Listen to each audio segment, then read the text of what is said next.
Welcome to Spectrum of Innovation.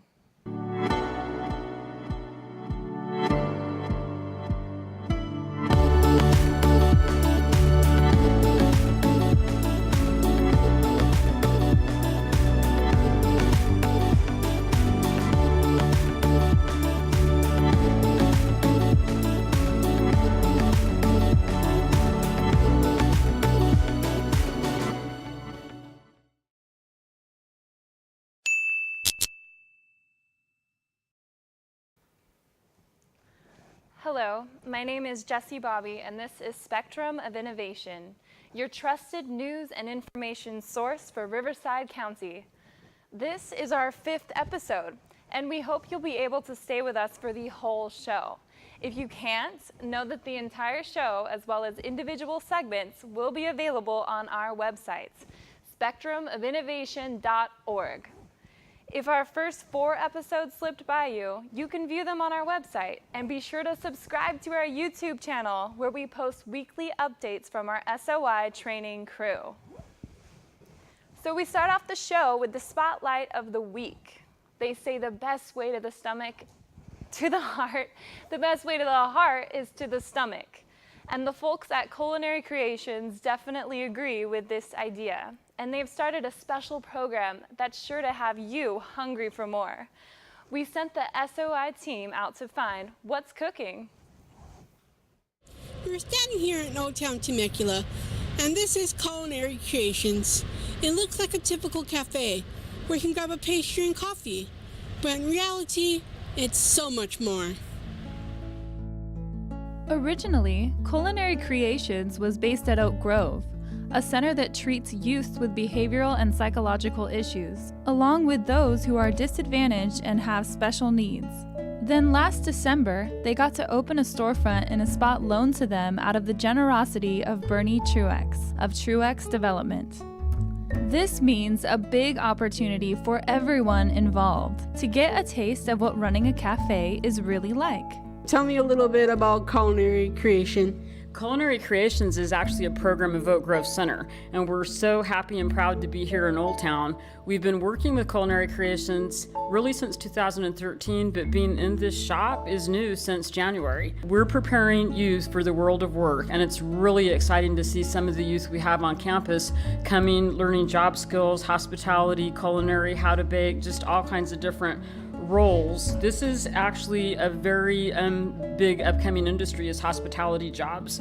So we feel like we're equipping them for success in the world of work, and it's going to look great on their resume. What is Culinary Creations and what do students learn? Oak Grove Culinary Creations is a workability program for the students at Oak Grove Center. The school itself is in Murrieta, California, and we have an off-site location here, a storefront here at the Truex building in Old Town Temecula. How long are participants in the program and who qualifies? Normally on a 6-month basis. They learn anything from baking to learning customer service skills in the hospitality industry. They receive their food handler's license, and it's like coming to work after school. The workers here come from a range of programs within Oak Grove, from those that help troubled and fostered youth to young adults with autism. What's your favorite thing to do here, and what is your favorite job? Working with Miss Robin and making all these baked goods and working with the environment, because it's like an opportunity because I can't do that all the time. What's the shift like here at Culinary Creation? The shift here is it's good because you get to work with your peers, you get to get experience, and personally I like learning new things. What skills have you learned here and how will it help you in your future? Skills that I've learned here at Culinary Creations are customer service, how to make coffee with certain machines, and how to make all sorts of baked goods from brownies to maroons and macarons. It's just an all-out good experience for my future. Now that we have seen what all Culinary Creation had to offer, it's time to give it all a taste. A great program with great tasting food makes a good combination. Why don't you come by and check it out yourself? I don't know about you, but I'll be in line at Culinary Creations ASAP. For more information on Oak Grove and their Culinary Creations program, visit our website, spectrumofinnovation.org. Also, be sure to stay tuned to SOI, where we'll take a deeper look at Oak Grove and all the programs they offer. Now it's time for the Need to Know segment of SOI, where we share information that impacts Riverside County. We recently experienced a series of storms that damaged roads and triggered flood warnings across the county. All this rain begs the question, are the drought worries over? The answer is yes and no. According to the U.S. Drought Monitor report, drought conditions in most of Riverside County have greatly improved. We were in what was called a moderate drought. Now, some parts of the county are rated as abnormally dry, but most areas are totally free of any level of dryness. The rains are definitely a change from last year when we were experiencing the worst drought in California's history. At that time, the State Water Resources Control Board called on cities to conserve water, and Riverside Public Utilities customers reduced usage by 4.4 billion gallons. Recently, these restrictions have been eased, and the Control Board asked each city to develop its own conservation level. However, experts say that in wet years, we have to prepare for dry years. With that in mind, certain water wasting activities are prohibited across the state, and these are not likely to change even with all the recent rain. These prohibitions include hosing off hardscape surfaces with drinking water, washing cars with hoses not equipped with a shutoff nozzle, using non-recirculated water in a water feature, watering lawns causing a runoff, irrigating ornamental turf on public medians, and irrigating within 48 hours of rainfall. Businesses are required to also observe water-saving measures, and they include practicing the option of choosing not to have towels and linens laundered daily, installing recirculating water systems in all new commercial car washes and laundries, and the irrigation of new buildings must be consistent with regulations.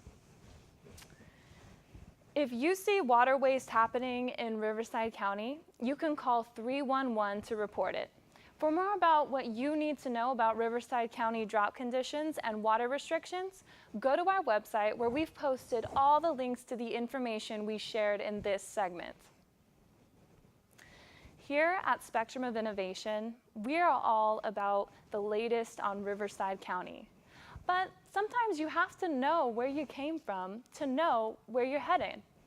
And here to give us a quick history lesson is SOI apprentice Xavier Arias. You may just be surprised by how it all started. Since Riverside County's incorporation on May 9, 1893, the growth that would be witnessed was anything but expected.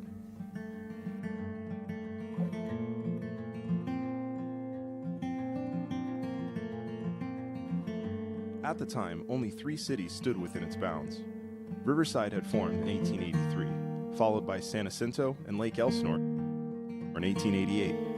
What followed was a slew of population and industry that would eventually lead us to where we are now. At the time, the population stood at a manageable 17,000 citizens. These folks were getting around by horse or train, so you didn't need many people to keep things moving. This was a time when we had just seen the Statue of Liberty go up only 6 years before, and we wouldn't see the Wright brothers fly for another 10. Some people knew that exciting changes were ahead. One resident wrote, "I am for Riverside County simply because I do not want to quarrel with prosperity." Once born, Riverside County was ready to make its mark on the world. What followed can be described as progress, ingenuity, innovation, and great people with big hearts and great minds. One by one, the cities that we would someday call home were born, planting the seeds for a bright future.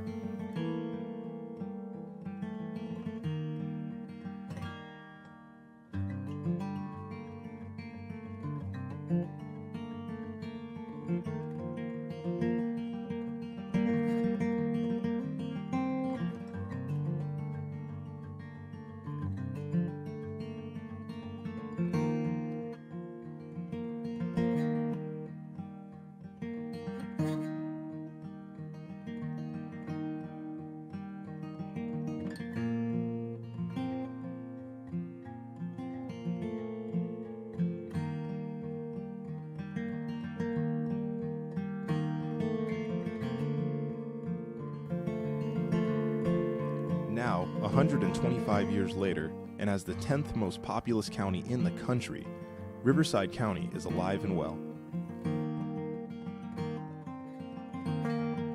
Who would have thought that 17,000 would turn into a whopping 2.4 million?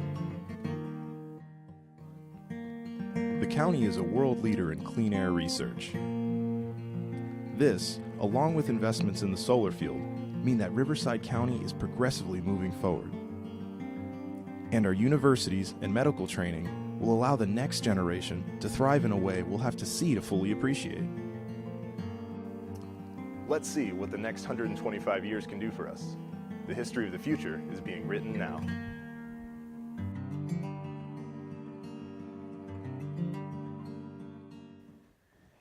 It's so interesting that we have such a rich history right here at home. Stay tuned for future episodes where we'll cover more of the surprising stories on the history of our amazing county and its cities. Autism is one of the fastest growing developmental disorders in US, but many people don't understand what autism really is, its causes, and how it's treated. So SOY wants to change all that. We see the talents with those with autism bring to our program, and we want everyone to be aware of all that they have to offer our team members who live with this disorder. They're going to show you how the diagnosis and understanding of autism has greatly evolved through time and how it's being treated today.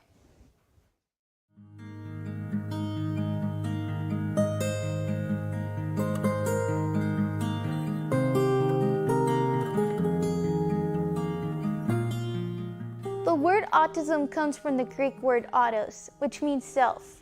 It describes a condition in which a person feels removed from social interaction. In other words, he or she becomes an isolated self. The full definition of autism is a developmental disorder of variable severity, characterized by difficulty in social interaction and communication and by restricted or repetitive patterns of thought and behavior.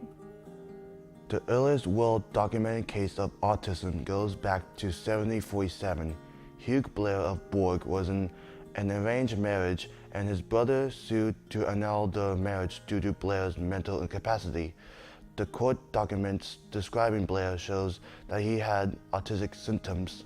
But it wasn't until 1911 when the word autism was first mentioned in medical literature. Swiss psychiatrist Eugen Bleuler used it to describe schizophrenia, which is a mental disease that is not associated with autism today. In 1943, autism became even more defined. This is when the Austrian-American psychiatrist Leo Kanner came up with the term early infantile autism to describe the behavioral similarities in a group of highly intelligent children. He was studying some of the behaviors these children shared with a powerful desire for aloneness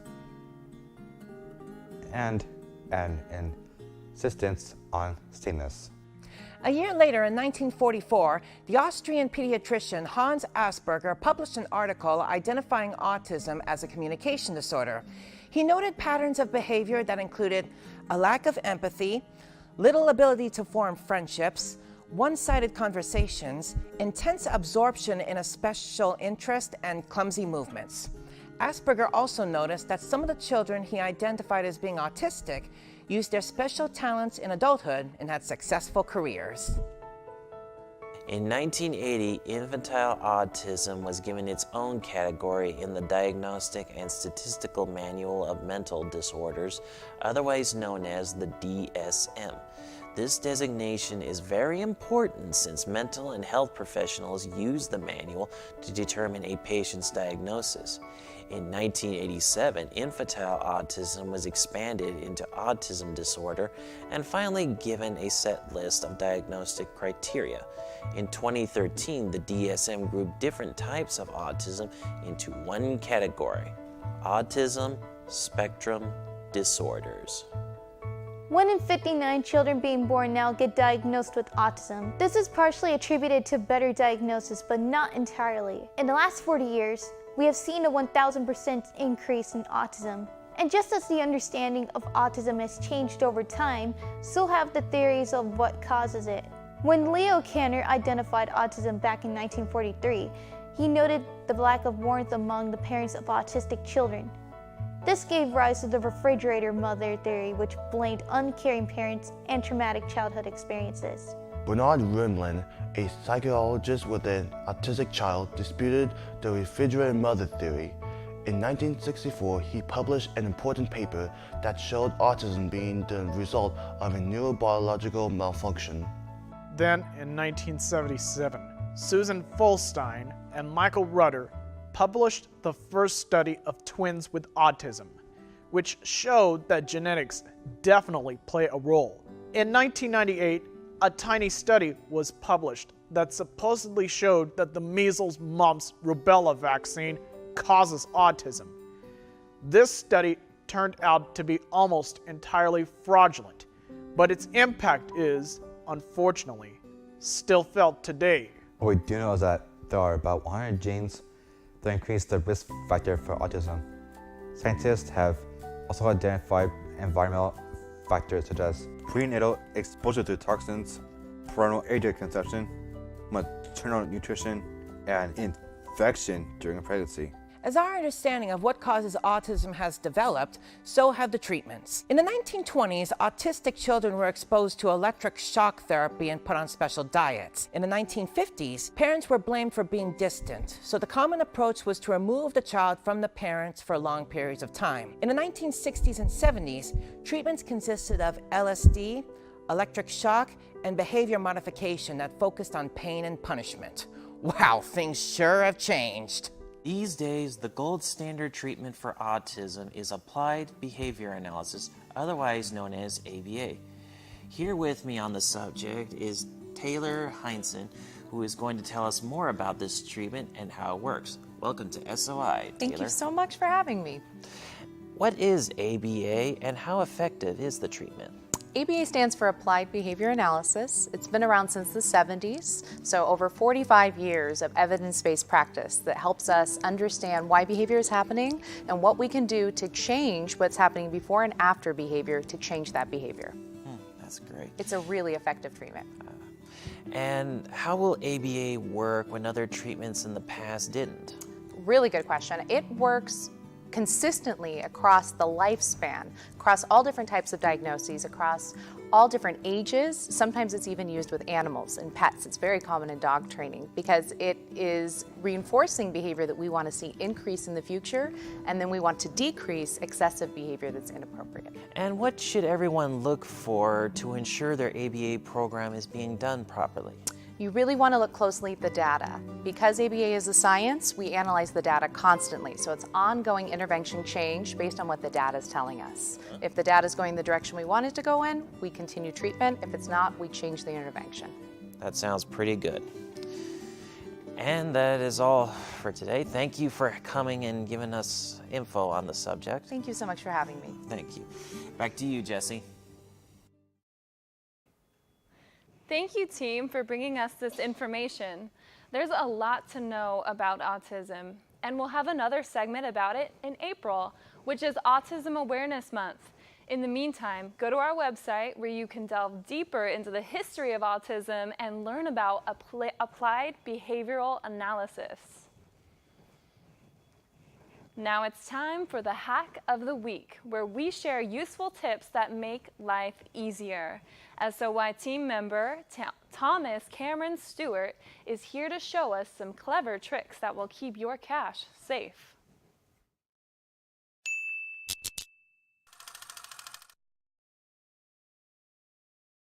Hello, everyone. Welcome to Spectrum of Innovation. I'm Thomas Cameron Stewart, and today's Hack of the Week, I'm going to show you how to hide money in objects you can find in plain sight. We shall be showing how to hide things in a glue stick, a hairbrush, and the book. Let's start off here with the glue stick. First, take the cap off the glue stick. Turn the knob until the glue stick is high enough or all the way, that you can just take the object out.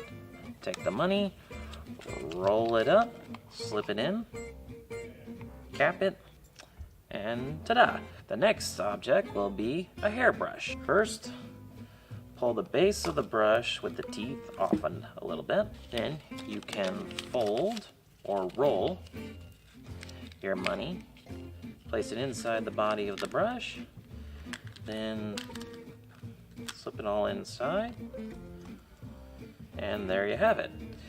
And finally, the book. Now, sure, you can slip it in through the pages, which is a common thing, but then that just makes it like easy for it to fall out. But a better place is in here. First, roll up your money, then open up the book, slip it into the spine, and people can check it, or they can do whatever, but they can get it. They say knowledge is power, or in this case, your bank. Thank you again for watching Hack of the Week. I'm Thomas Cameron Stewart, and we'll see you again soon.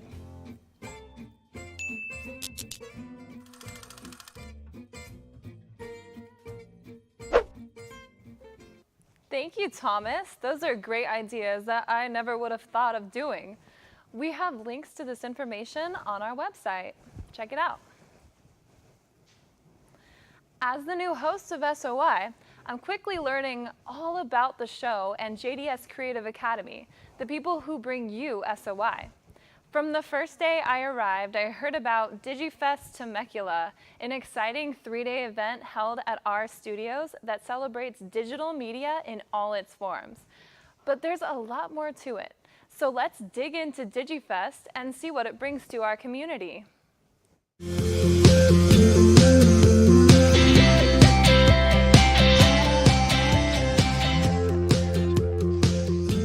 This is JDS Creative Academy. And as soon as you walk into the lobby, you can pick up a flyer for DigiFest. People often look at this flyer and ask, well, what is DigiFest really about? Good question. And here to answer that for us is JDSCA's founder, Diane Strand, who is also the creator and producer of DigiFest. So Diane, maybe the best way to explain DigiFest is to let us know what inspired you to start it.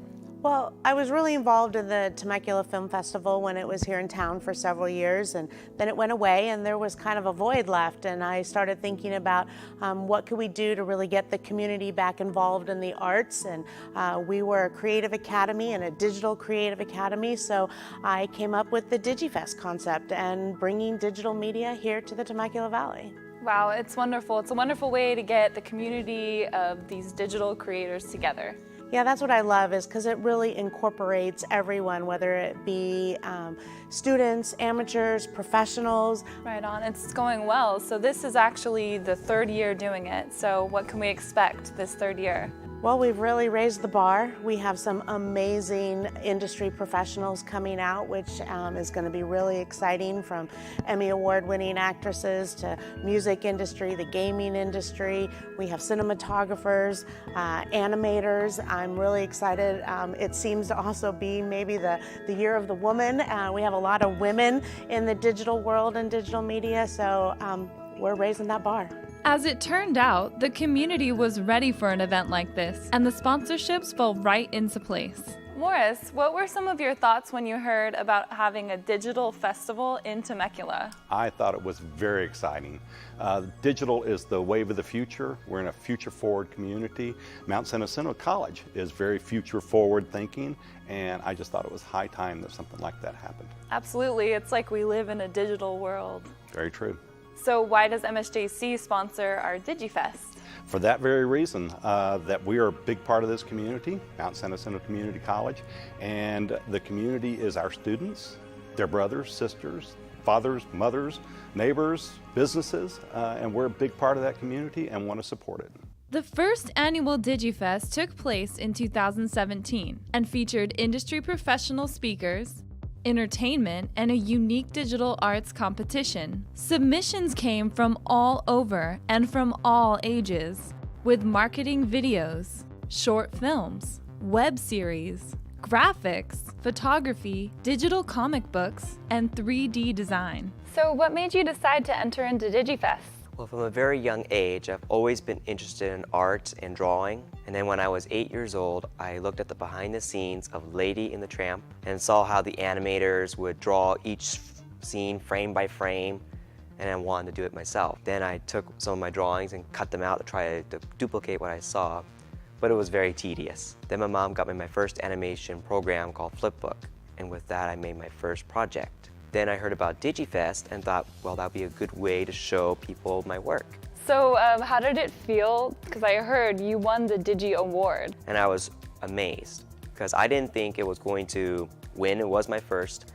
Didn't think it was going to stand a chance against the others of the competition, so I was very excited. That's amazing, and I actually heard that you won again the next year. I did. It was my longest animation I've ever done, 5 minutes, called Omne's Rescue. JDSCA went even bigger the following year with DigiFest 2018. More people came out to see an expanded expo with a virtual reality room, and the speakers blew everyone away. The event concluded with some very happy people winning their Digi Awards. JDSCA is gearing up for DigiFest 2019.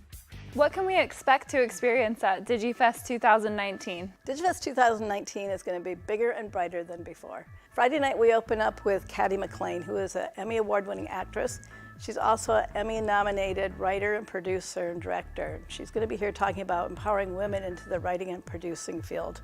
So that's going to be very, very exciting to see. Can people still submit their work to DigiFest? People can submit their work. We are taking your work up to March 15th. The date is approaching fast, so get your work into us. If you go to our website, digifesttemecula.org, you'll be able to see the layout of the complete weekend. Thank you so much, Lynn. Thank you, Jessie.